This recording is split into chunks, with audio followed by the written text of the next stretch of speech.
The good news is I'm glad that the air sign from a few weeks ago that keeps showing up is finally cleared out of the picture. I'm really happy to see that. What I feel happening in your relationship sector is I see you making an effort to really reach out to another person. So overcoming those emotional barriers, overcoming your sense of hesitation and kind of that sense of stubbornness, that sense of like stubborn pride within yourself to kind of try to make a connection with other people. Okay, so this is great. Whoever you're reaching out to, they're so happy to hear from you. They're so happy to hear from you. And I feel like a whole gamut of emotions is being stirred up within them. And they're also kind of like fantasizing about you as well. So this is the energy that you bring to the table. I have here the Princess of Wands. This is Page of Wands, okay, in the traditional Rider-Waite deck. This is communication. This is sort of like, hey, let's do this, let's do that, let's get out and meet me here, let's meet me there. So making some type of a flirtatious gesture towards another person. And it's in a very playful manner, and it's in a manner that is very non-committal. And I feel like you're communicating with somebody and testing the waters as to how do they feel about me? What are they up to? Are they single? Are they in a relationship? Let me test out the waters. So I feel like for many of you, you're reaching out to a person, and I feel like the communication is very light. It's very non-committal, and it's almost like an offer they can't refuse. So I see some of you are like, hey, can I talk to you about this? How do you feel about that?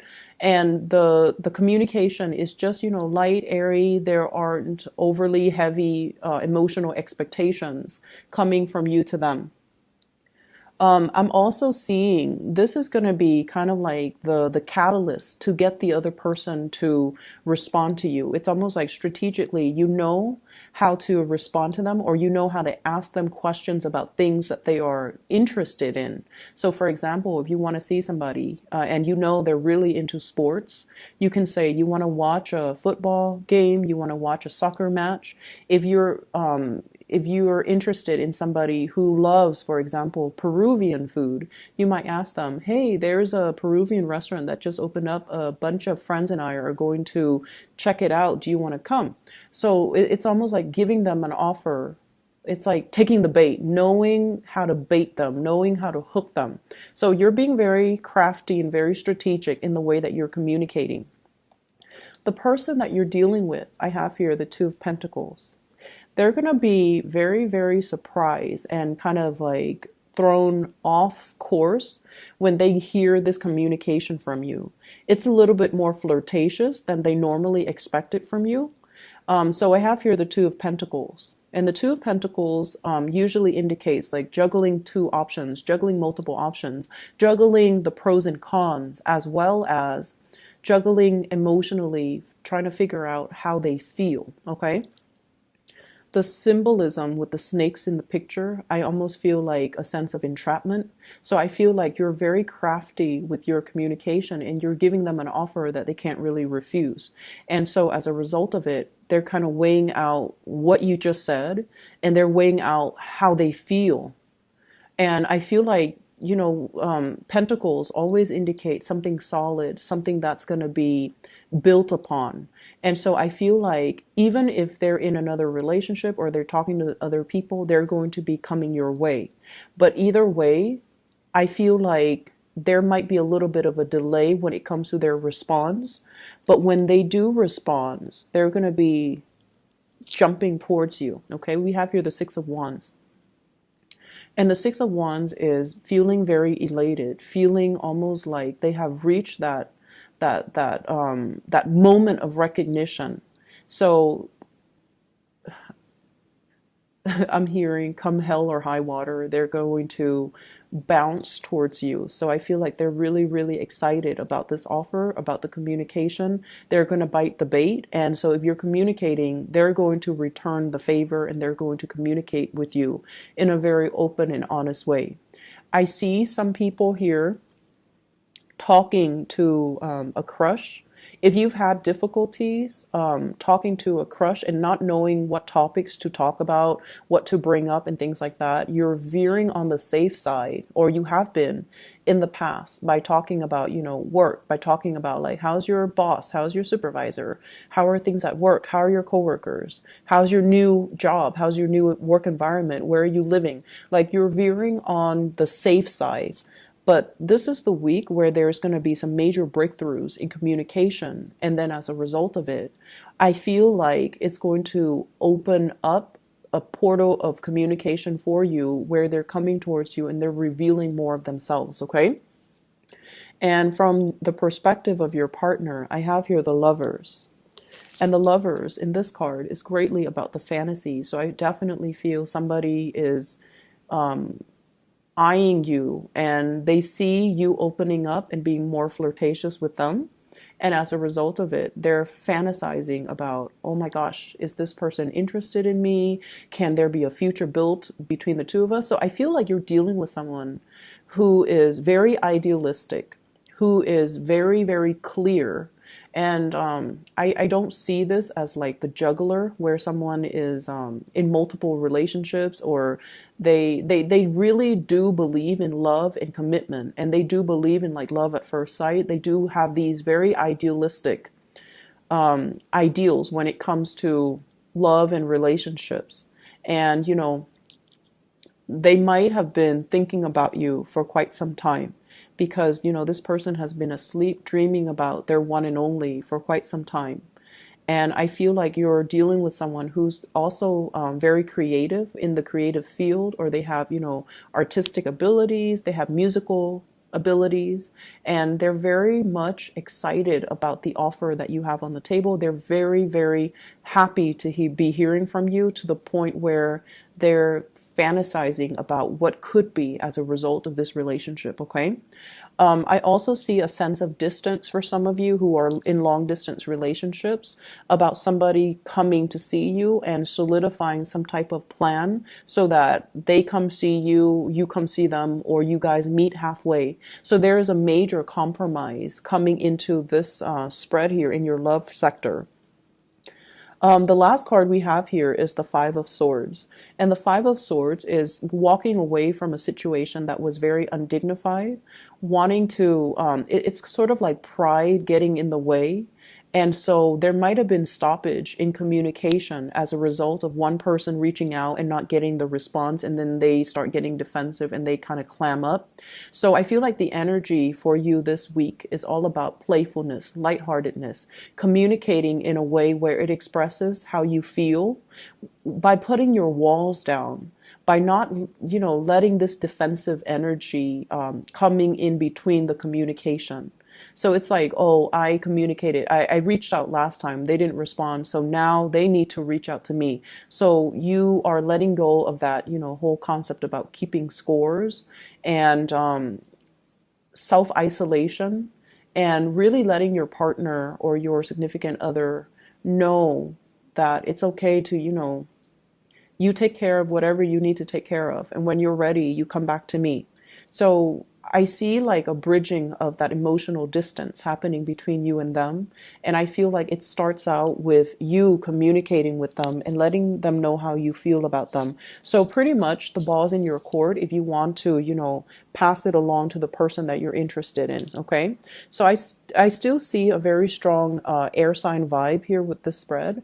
Aquarius, Gemini in particular, and Libra. So sun, moon, or rising, they might have, a lot of air in their chart. They might not be someone who is overly emotional, but I feel like they're very enthusiastic. So you know what they like and you know what they don't like.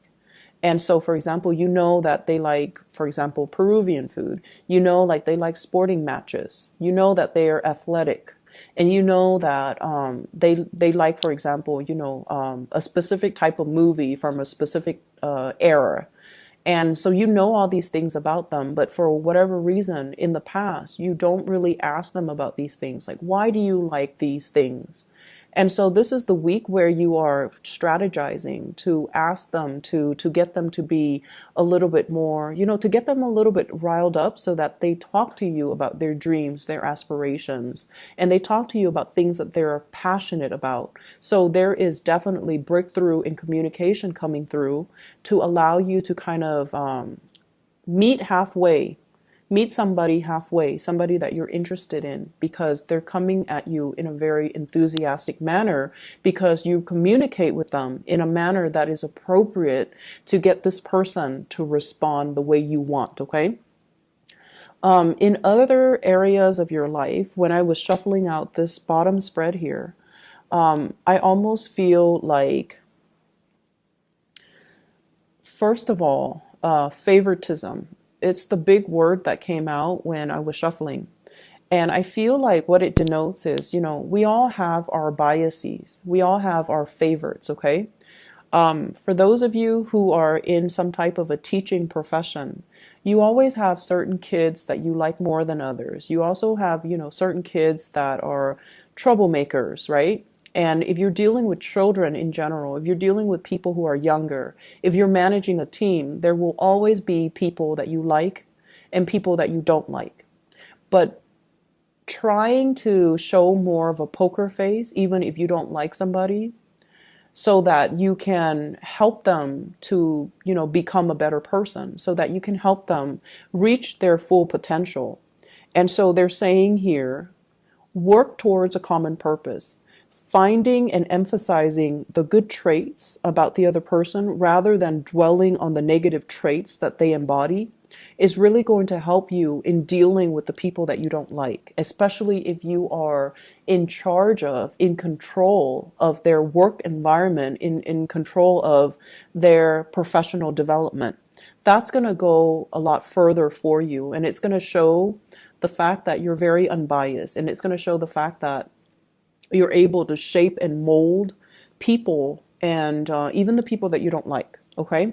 So I feel like letting your defenses down and especially dwelling on the positive traits about somebody will help you kind of get along with them and to help you develop them so that you can strengthen their weaknesses. Does that make sense? I see a lot of people here working with children. And I see a lot of people grading, performance evaluations, professional development, and you're giving somebody a score. And I feel like naturally you have people that you like, but I feel like you're not seeing them in their full spectrum. You're only seeing a very select few. It's like you're seeing, you have this window into their personality, into their psyche. And I feel like once your opinion is made up about a specific person, this so-and-so is, has a big ego, so-and-so is controlling, so-and-so is a gossip. Once you have already made up your mind, it's really, really hard for you to reform and reshape your opinion. And so my advice is, don't judge too quickly. And I'm seeing a lot of judgment from this card. And I'm also seeing like, premature judgment will not only be detrimental to that professional relationship, but it can also affect who you give the projects to, who you take under your wings. Okay, so be careful about that. The other message that I'm seeing here as well is let people learn to do things themselves. Okay. The ability for you to learn to delegate, the ability for you to entrust other people with responsibilities, with the mindset that I train them well, so they should be able to do it themselves. And they should be able to do it without, with minimal supervision, so that you're not hoarding all the responsibilities and taking care of everything. So learning to delegate, so you're not wearing yourself out, and also putting yourself in a position where you are trusting that other people will do it right, okay? So I see a big need here for perfectionism. I see a big need here to get things done right. And I feel like you might not trust that other people can do things the way that you want. So you take it upon yourself, and you should give yourself a little bit more credit. I see work being really, really busy for this week. I see many of you are wrapping things up. And I feel like whatever you have been waiting on that has been stalled, where you couldn't move forward with projects, with work endeavors, those things are going to start to clear up. And as a result of it, there's a lot on your plate. So learning to delegate is going to be the smarter solution for this week. Okay.